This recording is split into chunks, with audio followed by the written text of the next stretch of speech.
Anime fans அனைவருக்கும் வணக்கம். So இன்றைக்கி நம்ம ஸ்டெல்லா டிரான்ஸ்ஃபர்மேஷன் சீசன் 6 எபிசோட்ஸ் தான் பார்க்க போகிறோம். போன எபிசோட் எங்கே முடிஞ்சிருக்கும் அப்படின்னு பார்த்தீங்கன்னா, அந்த தண்ணிக்கு அடியில் லோட்டஸ் அப்படிங்கிறது இருந்திருக்கும். அந்த ஒரு பூவுக்காக இவனுங்க 2 பேர் வந்து பார்த்தீங்கன்னா சண்டை அப்படிங்கிறத போட ஆரம்பிச்சிருப்பாங்க. அங்கே தான் முடிஞ்சிருக்கும். இப்போ அந்த சண்டை தான் வந்து பார்த்தீங்கன்னா கண்டினியூ ஆகிட்டு இருக்கு. ஒரு பூவுக்காக 2 பேருமே வந்து பார்த்தீங்கன்னா கொலவெறி கொண்டு அடிச்சுக்கிறாங்கப்பா. உண்மையை சொல்லணும்னா இது தேவையில்லாத ஒரு சண்டை. ஏன்னா இவங்க 2 பேருமே இந்த ஒரு ஸ்டேட்டஸில் இருக்காங்க இல்லையா, காட் அப்படிங்கிற ஒரு ஸ்டேட்டஸில் இருக்காங்க. அப்படி இருக்கும்பொழுது எவ்வளோ தடங்களை மீறி எவ்வளோ கஷ்டப்பட்டு ஹார்ட் ஒர்க் பண்ணி வந்திருப்பாங்க. தேவையே இல்லாமல் ஒரு பூவுக்காக 2 பேருமே உயிரை கூட விடுறதுக்காக துணிகிறாங்க. ஸோ இந்த ஒரு சண்டையில் என்ன நடக்குதுன்னு பார்த்தீங்கன்னா, அந்த டிராகன் இருக்கான் இல்லையா, இன்னொருத்தனை கொன்னுடுறான்ப்பா. இது எல்லாத்தையுமே நம்ம ஹீரோ அங்கேருந்து பார்த்துக்கிட்டு தான் இருக்கான். கொன்று முடிச்ச டிராகன் என்ன பண்ணுறான் பார்த்தீங்கன்னா, நேராக போயிட்டு அந்த ஒரு லோட்டஸை எடுக்கலான்னு சொல்லிட்டு பார்க்குறான். ஆனால் இந்த ஒரு சந்தர்ப்பத்தை கரெக்டாக யூஸ் பண்ணிக்கிட்ட நம்ம ஹீரோ அவனை பின்னாடி இருந்து தாக்குறான். ஆனால் இவனுடைய துரதர்ஷனம் என்ன அப்படின்னு பார்த்தீங்கன்னா, இது வந்து இவனுடைய உண்மையான உடம்பு கிடையாது, இது வந்து ஒரு க்ளோன். இப்போ அந்த டிராகன் பார்க்குறான், ஓ உண்மையாகவே நீதானா அப்படின்னு சொல்லிட்டு சண்டை போட ஆரம்பிக்கிறான். ஆனால் அவன் கையில் இப்போ என்ன இருக்குது, ஈட்டி இருக்குது. இந்த ஈட்டி வந்து பார்த்தீங்கன்னா முன்னாடி வச்சிருந்த கத்தியை விட பயங்கர ஸ்ட்ராங்காக இருக்குது. ஆக்சுவலாக நம்ம ஹீரோ அவனை பயங்கரமாக அடிக்கிறான்ப்பா. போன சண்டையில் அவன் அடித்தான், இவன் வாங்கினான். இப்போ இந்த சண்டையில் இவன் அடிக்கிறான் திரும்பி. அந்த இடத்துல இருந்து அவன் தெரிச்சு ஓடியே போயிட்டானா பார்த்துக்கோங்களேன். அதான் நம்ம ஹீரோ யோசிக்கிறான், இவன் போன வேகத்தை பார்த்தா இந்நேரத்துக்கு எத்தனை கிலோமீட்டருக்கு அங்கிட்டு இருக்கானோ தெரியல, எதுக்கு தேவையில்லாமல் அவனை வேற தோர்த்துக்கிட்டு பின்னாடி ஓடுறது, இந்த ஒரு லோட்டஸ் எடுத்துகிட்டு கிளம்பலான்னு சொல்லிட்டு அவன் போயிட்டான்ப்பா. இந்த ஒரு லோட்டஸில் விஷயம் என்ன அப்படின்னு பார்த்தீங்கன்னா, இதை வந்து ரிஃபைன் பண்ணால் இதுலேருந்து ஒரு க்ளோன் அப்படிங்கிறது உருவாகுமா. அது எப்படி உருவாகும் அப்படிங்கிறதுலாம் நமக்கு தெரியல. அந்த பப்பட் இருக்கார்லே அவருமே பார்த்துட்டு இருக்காரு. ஏன்னா இது ரொம்ப ஒரு ப்ரெஷியஸான ஒரு விஷயம் அப்படிங்கிறது இவனுக்கு நல்லாவே தெரியுது.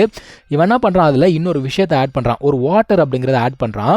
அதை ஆட் பண்ண உடனே அது என்ன பண்ணுது, அதில் இருக்கக்கூடிய எனர்ஜி எல்லாமே எடுத்துக்கிட்டு ஒரு பீட் மாதிரி ஃபார்ம் ஆகுது, ஒரு கோல்டன் பீட் மாதிரி. அதான் இவன் கேட்குறான், அது என்ன கோல்டன் பீடு, அது என்னன்னு எனக்கு தெரியலையே, புரியல அப்படிங்கிறான். இவரை கேட்கும்போது இவர் என்ன சொல்றாரு, அதோட ப்ராப்பர்ட்டிஸ் என்ன அப்படின்னு சொல்லிட்டு கேட்குறாரு. அது வந்து பயங்கர கோல்டாக இருக்குது அப்படிங்கிறான். அது மட்டும் இல்லாமல் அதில் ஏகப்பட்ட எனர்ஜி அப்படிங்கிறது இருக்குது. ஸோ நம்ம ஹீரோ என்ன சொல்கிறான், நான் நிறைய ஸ்க்ரால்ஸை தேடி பார்த்துருக்கேன், இதை பற்றின இன்ஃபர்மேஷனே இல்லையே அப்படிங்கிறான். இவர் என்ன சொல்கிறாரு, கண்டிப்பாக இது ஒரு ட்ரெஷராக தான் இருக்கும், எனக்கு தெரிஞ்ச ஒரு சோல் ட்ரெஷராக இருக்கும், நீ அதை அப்சர்வ் பண்ணக்கூடாது அப்படின்னு சொல்லிட்டு கேட்குறாரு. இவன் என்ன சொல்கிறான், அது வந்து பயங்கர கோல்டாக இருக்கான். இப்போ இவன் இருக்க நிலைமையில் அதை அப்சர்வ் பண்ணான்னு வச்சுக்கோங்களேன், இவனோட சோலே வந்து ஃப்ரீஸ் ஆகிடுமா. இவனுக்கு ஒரு மிகப்பெரிய கவலை என்னன்னா, இவன் எப்பயோ வந்து அந்த ஹை லெவல் டெய்ட்டியாக வந்துட்டான். இப்போ நெக்ஸ்ட் வந்து பார்த்தீங்கன்னா ஹெவன்லி டெய்ட்டியாக மாறணும். ஆனால் அந்த ஒரு லெவலை இவனால் ரீச் பண்ணவே முடியல. என்னடா இது ரொம்ப காலம் ஆயிடுச்சு, என்னால் ரீச் பண்ண முடியலன்னு சொல்லிட்டு வருத்தப்படுறான். அப்போ அந்த தாத்தா என்ன சொல்கிறாரு, இந்த ஹை லெவல் டெய்ட்டிலேருந்து ஹெவன்லி டெய்ட்டியாக மாறது தான் இருக்கிறதுலே கஷ்டமான விஷயமா. இந்த இடத்துல நல்லா பாரு, எத்தனை பேர் வந்து ஹை லெவல் டெய்ட்டியாக இருப்பாங்க, அவங்களால வந்து அடுத்த லெவலுக்கு போகவே முடியல. ஸோ நீ வந்து வருத்தப்படாத, கண்டிப்பாக இது கஷ்டம் தான், ஆனால் உன்னால் முடியும் அப்படிங்கிறாரு. நம்ம ஹீரோமே என்ன சொல்கிறான், அந்த ஃபார்மேஷன் இருக்குது பார்த்தீங்களா, அதில் அவன் லெவல் 4 ரீச் ஆன உடனே நான் வந்து நெக்ஸ்ட் லெவல் போக ட்ரை பண்ணுறேன் அப்படின்னு சொல்லிட்டு இருக்கான். இப்போ இவர் என்ன சொல்கிறாரு, அந்த ஹேயூன்னு சொல்லிட்டு இன்னொருத்தர்னாலே அவன் வந்து ட்ரைனிங்கில் இருக்கானா. ரொம்ப காலமாகவே அவனோட நிலைமை வந்து ஒரு டிஃப்ரெண்ட்டாக இருக்குது, அது என்னன்றது எனக்கு புரியல, இது நல்லதா கெட்டதான்னு எனக்கு தெரியல அப்படின்னு சொல்கிறாரு. ஹீரோ என்ன சொல்கிறான்னா, உடனே நாங்கள் கூட்டு போங்க அப்படிங்கிறான். ஓகேன்னு சொல்லிட்டு இவரும் கூட்டு போகிறாரு. ஆக்சுவலாக அவன் என்ன பண்ணிட்டு இருக்கான் அப்படின்னு பார்த்தீங்கன்னா, ட்ரைனிங் அப்படிங்கிறத பண்ணிட்டு இருக்கான். அதாவது இவன் அந்த ஒரு விஷயத்தில் மட்டுமே வந்து பார்த்தீங்கன்னா கான்சென்ட்ரேட்டடாக இருக்கான், ப்ராக்டிஸ் மட்டுமே தான் பண்ணிட்டு இருக்கானா. எத்தனை வருஷத்துக்கு பண்ணிட்டு இருக்கானா தெரியுமா, கிட்டத்தட்ட 10,000 இயர்ஸாக இந்த ஒரு விஷயத்த மட்டுமே இவன் பண்ணிட்டு இருக்கானா. அதில் கவலைப்பட்டு தான் மனுஷன் கூட்டு வந்திருக்காரு. இப்போ நம்ம ஹீரோ உள்ளுக்குள்ளே வந்த உடனே, அவனை பார்த்த உடனே இவனுக்கு தெரிஞ்சு போச்சு, அவன் வந்து நல்லா ஸ்ட்ராங்காக மாறி இருக்கான். அது மட்டும் இல்லாமல் அவனோட அட்டாக் வந்து பார்க்கறதுக்கு ஸ்லோவாக இருந்தால் கூட பயங்கர பவர்ஃபுல்லாக இருக்குது ஒவ்வொரு அட்டாக்குமே. இப்போ நம்ம ஹீரோ போய் கூப்பிட்றான். கூப்பிட்டோன்னே அவன் வந்து என்ன தெரியுமா சொல்கிறான், இந்த மாதிரி கொஞ்சம் காலமாக தான் ப்ராக்டிஸ் பண்ணிட்டு இருக்கேன், எதுக்காக என்னை டிஸ்டர்ப் பண்ணுறா அப்படிங்கிறான். அதான் அவன் சொல்கிறான், டேய் 10,000 வருஷமாக ப்ராக்டிஸ் பண்ணிட்டு இருக்கடா அப்படிங்கிறான். 10,000 வருஷமா, அவ்வளோ காலமாக ஆயிடுச்சு அப்படிங்கிறான். சரி ஓகே, என்ன தானே ஆச்சு உனக்கு அப்படின்னு கேட்டால் அவன் சொல்கிறான், இந்த மாதிரி நான் வந்து ப்ராக்டிஸ் பண்ணிகிட்டே இருந்தேன், ஆனால் எனக்கு என்னன்னு தெரியல, ஒரு மாதிரி மிஸ்டீரியஸ் ஃபீலிங்காக இருக்குது, எனக்கு என்ன தோணுது, நான் இப்படியே ப்ராக்டிஸ் பண்ணிட்டு இருந்தேன் அப்படின்னா சீக்கிரமாக ஸ்ட்ராங் ஆகிடுவேன்னு தோணுது அப்படிங்கிறான். சரிடா என்னை அட்டாக் பண்ணு அப்படின்னு சொன்ன உடனே அவன் வந்து அட்டாக் பண்ண ஆரம்பிக்கிறான். 2-3 அடியிலே நம்ம ஹீரோ நிறுத்திடுறான். அவன் என்ன சொல்கிறான், நீ வந்து என்னோட ஸ்ட்ராங்காக இருக்க, எனக்கு தெரிஞ்ச இந்த மெத்தட் வந்து கரெக்டான மெத்தட் தான் நினைக்கிறேன், நீ கண்டினியூஸாக ப்ராக்டிஸ் பண்ணு, எந்த பிரச்சனையும் கிடையாது அப்படிங்கிறான். இப்போ நம்ம ஹீரோக்கு என்ன அப்படின்னு பார்த்தீங்கன்னா, இவன் வந்து பயங்கர வேகமாக டெவலப் ஆகிட்டு இருக்கான். நான் வந்து பின் தங்கிடக்கூடாதுன்னு சொல்லிட்டு நான் போய் ஃபார்மேஷனை ப்ராக்டிஸ் பண்ணுறேன்னு சொல்லிட்டு போகிறான்ப்பா. இப்போ இவனுமே வந்து ஃபார்மேஷன் அப்படிங்கிறது ப்ராக்டிஸ் பண்ணிட்டு இருக்கான். எத்தனை காலங்கள் போச்சு அப்படிங்கிறது தெரியல. இவன் வந்து 4th லெவல் அப்படிங்கிறத ரீச் ஆகிட்டான். ஸோ சின்னி வந்து பார்த்தீங்கன்னா தாத்தா கிட்ட கேட்குறான், இந்த மாதிரி மாஸ்டர் வந்து இந்த லெவல் ரீச் ஆகிறதுக்கு எத்தனை வருஷம் ஆச்சுன்னு கேட்கும்போது அவர் சொல்கிறாரு, அவர் இந்த லெவல் ரீச் ஆகிறதுக்கு பல மில்லியன் இயர்ஸ் ஆச்சான், நீ வந்து ரொம்ப வேகமாக இருக்கே அப்படிங்கிறாரு. அதான் இவன் யோசிக்கிறான், ஓ அப்போ நான் 5th லெவலில் ரீச் ஆகிறதுக்கு இன்னும் ஒரு மில்லியன் இயர்ஸ் ஆகிடும் போல தெரியுதே அப்படின்னு சொல்லிட்டு யோசிக்கிறான். இப்போ இவர் இங்கே வந்ததே எதுக்காக அப்படின்னா, இவனுக்கு ஒரு நியூஸை சொல்லணும் அப்படிங்கிறதுக்காக தான். இந்த ஒரு 4 பேர் இருந்தாங்களே, அந்த 2 மீன், அந்த டிராகன், அப்புறம் இன்னொருத்தர், இவங்க 4 பேருமே அந்த ஹை லெவல் டெய்ட்டி லெவலுக்கு ரீச் ஆகிட்டாங்களாம். ஆனால் அவங்க யாருக்குமே வந்து அந்த டிவைன் ட்ரைபுலேஷன் எப்போ வரப்போகுதுன்னே தெரியல. டிவைன் ட்ரைபுலேஷன் அப்படின்னா ஒன்றும் கிடையாது, ஹெவன்லேருந்து ஒரு டெஸ்ட் மாதிரி வரும், அதாவது லைட்னிங் மாதிரி வரும், அதை வந்து இவங்க ஆக்சுவலாக பாஸ் பண்ணணும். நம்ம ஹீரோ வந்து யோசிச்சு பார்க்குறான், ஏன் யாருக்குமே வரல?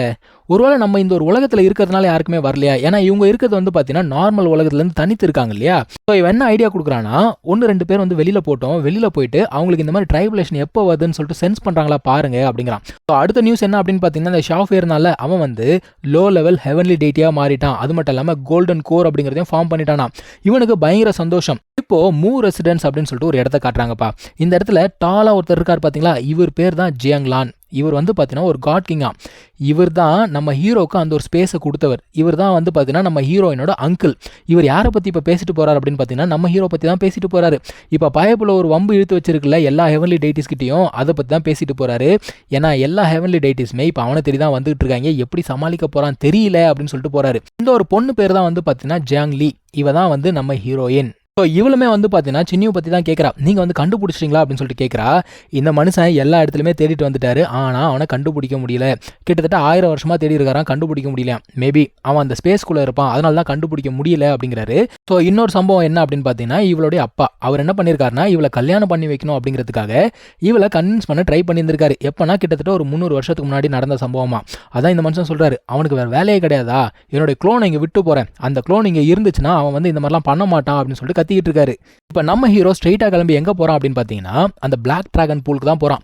அங்கே போயிட்டு அந்த டிராகன் இருக்கானா அப்படின்னு சொல்லிட்டு தேடிக்கிட்டு இருக்கான். பட் ஆனால் டிராகன் அந்த இடத்துல இல்லை. ஆனால் அந்த ஒரு இடத்துல ஒரு 2 பேர் பேசிக்கிட்டு இருக்கானுங்க. எதை பற்றி பேசுகிறானுங்க தெரியுமா? பேசு பொருளே நம்ம ஹீரோ தான். ஆக்சுவலாக இவனை வேட்டையாடணுன்றதுக்காக நிறைய ஹெவன்லி டெய்ட்டிஸ் ஒரு பிளேஸில் வந்து குவிஞ்சிருக்காங்களாம். அந்த இன்ஃபர்மேஷன் கிடைச்சோன்னா இவன் சும்மா இருப்பானா? ஸ்ட்ரெயிட்டாக எல்லாமே அந்த ஒரு இடத்துக்கே போகிறான்ப்பா. இவன் கேட்ட இன்ஃபர்மேஷன் வந்து பார்த்தீங்கன்னா கரெக்ட் தான். அந்த இடத்துல ஏகப்பட்ட பேர் கூடியிருக்காங்க. எல்லாருமே வந்து கிட்டத்தட்ட லோ லெவல் ஹெவன்லி டெய்ட்டிஸாக இருக்காங்க. எதுக்காக வந்திருக்காங்க அப்படின்னா, இவனை வேட்டையாடி இவன்கிட்ட இருக்கக்கூடிய அந்த 2 ஹெவன்லி வெப்பன்ஸ் இருக்கு இல்லையா, அதை எடுத்துக்கணும் அப்படிங்கிறதுக்காக வந்திருக்காங்க. அது மட்டும் இல்லாமல் இந்த இன்ஃபர்மேஷன்லாம் யார் தெரியுமா பரப்பிவிட்டது? மிஸ்டர் டிராகன் தான். அவன் பார்த்தீங்கன்னா ரொம்ப சேஃபாக 7 கலர் லோட்டஸ் இருக்குது அப்படிங்கிற மாதிரி இன்ஃபர்மேஷனை பரப்பி விட்டான். ஆனால் உண்மையிலே இங்கே இருக்கிறது 7 கலர் லோட்டஸ் இல்லை, 9 பெட்டல் லோட்டஸ். ஏன்னா அந்த பக்கி வந்து பார்த்தீங்கன்னா இதை பற்றி மட்டும் வெளியில் சொல்லவே இல்லை. ஏன்னா இதை மட்டும் அவன் சொல்லியிருந்தான்னு வச்சுக்கோங்க, இதை தேடி ஹை லெவல் ஹெவன்லி டெய்ட்டிஸ் எல்லாமே வந்துட்டு இருப்பாங்க. இங்கே இருக்கிறவங்களில் ஒரு சில பேர் என்ன சொல்கிறாங்க, இல்லை இதெல்லாம் ரூமர்ஸ், உண்மை கிடையாது அப்படிங்கிறாங்க. ஆனால் ஒரு சில பேர் என்ன சொல்கிறாங்கன்னா, இல்லை இதெல்லாம் உண்மை தான், அவங்ககிட்ட வந்து வெப்பன்ஸ் அப்படிங்கிறது இருக்குது, அவங்ககிட்ட இருந்து நம்ம அதை எடுத்துக்கலாம் அப்படிங்கிறாங்க. ஸோ உண்மையோ பொய்யோ போய் பார்ப்போம், இருந்ததுன்னா பொருட்களை எடுத்துப்போம், இல்லை அப்படின்னா அவனை கொண்டுட்டு வந்துடுவோம் அப்படிங்கிறாங்க. இதே இடத்துக்கு இன்னும் 2 பேர் வராங்க. இவங்க 2 பேர் வந்து பயங்கர ஸ்ட்ராங் போல தெரியுது. இவனுங்க வந்த உடனே எல்லாருடைய முகமும் மாறுது. இவனுங்க வந்து என்ன சொல்கிறானுங்க, எங்களுக்கு வந்து இங்கே இருக்கிறதுலே ரொம்ப பெஸ்ட்டான ரூம் கொடுங்க அப்படிங்கிறாங்க. ஆனால் அந்த லேடி என்ன சொல்கிறா, இல்லை இந்த இடத்துல நீங்கள் கேட்குற அந்த ரூம் வந்து எங்ககிட்ட 3 தான் இருக்குது. ஆல்ரெடி 2 பேர் வந்து அங்கே தங்கியிருக்காங்க. அந்த 2 பேருமே வந்து மிட் லெவல் ஹெவன்லி டெய்ட்டி. அவங்களுக்கு ஒரு லீடர் இருக்கான், அவன் வந்து 3வது ரூமில் தங்கியிருக்கான் அப்படின்னு உடனே இங்கே இருக்கவங்க எல்லாரும் பார்க்குறாங்க, ஆஹா ஹெவன்லி டெய்ட்டிஸா, கண்டிப்பாக நமக்கு எதுவும் கிடைக்காது, கிளம்பி போலாண்டா அப்படிங்கிறாங்க. இந்த 2 பேர் என்ன சொல்கிறானுங்க, அப்போ எங்களுக்கு ஒரு நார்மல் ரூமே கொடுங்க அப்படிங்கிறானுங்க. இப்போ நம்ம ஹீரோ பார்க்குறான், ரைட்டு நான் எதிர்பார்த்ததை விட நிறைய பேர் வந்திருக்காங்க, நான் முதல்ல போய் எல்லாத்தையும் ப்ரிப்பேர் பண்ணுறேன் அப்படின்னு சொல்லிட்டு இங்கேருந்து கிளம்பி போகிறான். ஸோ இங்கே தான் வந்து பார்த்தீங்கன்னா இந்த ஒரு எபிசோட் அப்படிங்கிறது முடியுது. நம்ம அடுத்த எபிசோடில் மீட் பண்ணலாம். தேங்க்யூ ஸோ மச் ஃபார் வாட்சிங். Take care. பை.